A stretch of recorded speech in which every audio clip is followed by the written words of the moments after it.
One advantage that the England team could have is that the climate here in South Africa will be very similar to the one they're leaving behind.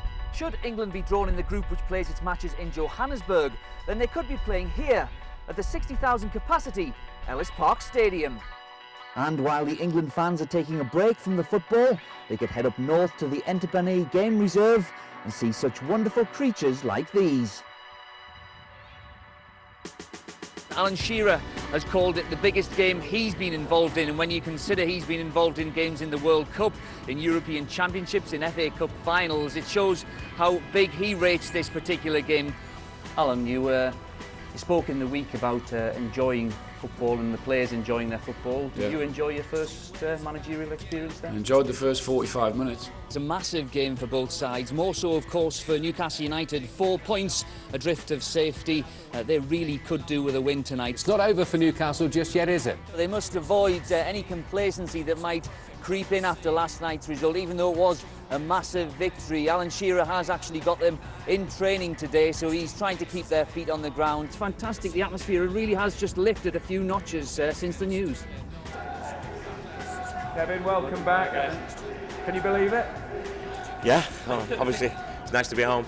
A lot's made of this kind of mythical thing about what the Geordie fans want. Could you just explain a little bit about what it is that they want? Presumably trophies, but They'd like to win something, but when they've worked all week, the match for them is a bit like the people down south going to a theatre.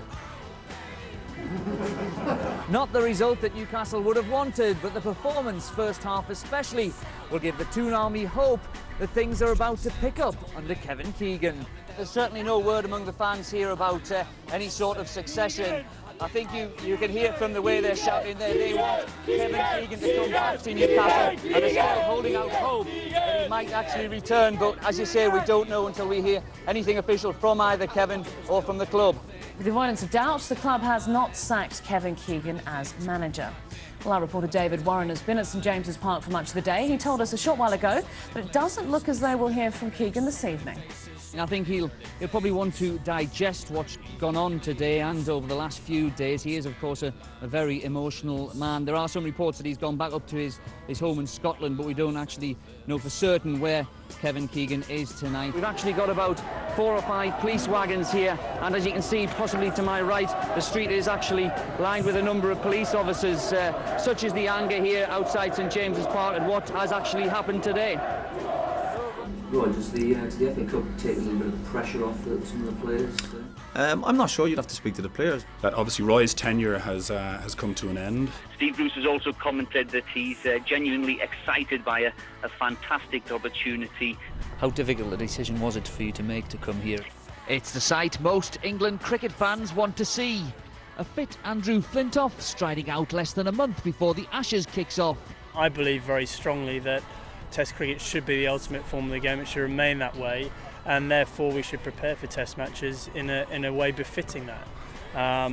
So, you know, Chris's views on Test cricket or the future of it, that's his own opinion.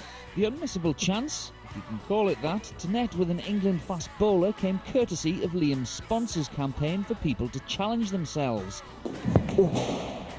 What have you made of Durham's performance this year? Worthy winners?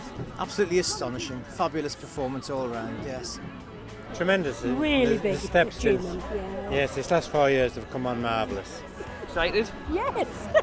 I'll say it. Very excited, yes. What does this feel like? What does it feel like to have made these people so happy? It's a fabulous achievement for everybody involved. You know, like you've got one. I've been on one open-top bus in my life. You know, I just put one foot in front of the other as fast as I could, and I came away with the victory. Is there any animosity towards you? No, not at all. We're all here to have fun and make British athletics look good again. I'm sure many people would have forgiven you for thinking maybe it was time for a bit of a change. John, everyone in Great Britain and Ireland were disappointed at the weekend, but I imagine that you were pretty happy. Yeah, we're pretty happy. I think the first one is always going to be vital. Finally, can I just ask you about David Hay, who's due to fight your brother? What do you think of him? This will be a very interesting fight. This will be very interesting. He's actually he's world champion in cruiserweight. Exactly the same story as happens today. Hi, my name is Tim Witherspoon, former 2-time heavyweight champion of the world. What were your best fights and best moments? The fight over here in England with Frank Bruno, was one of the, I think, the best. Well, the 2020 Cup competition is here again, and around the country there will be scenes like these at county grounds. The fans will be packed in to the stadiums, and I, for one, totally agree with it.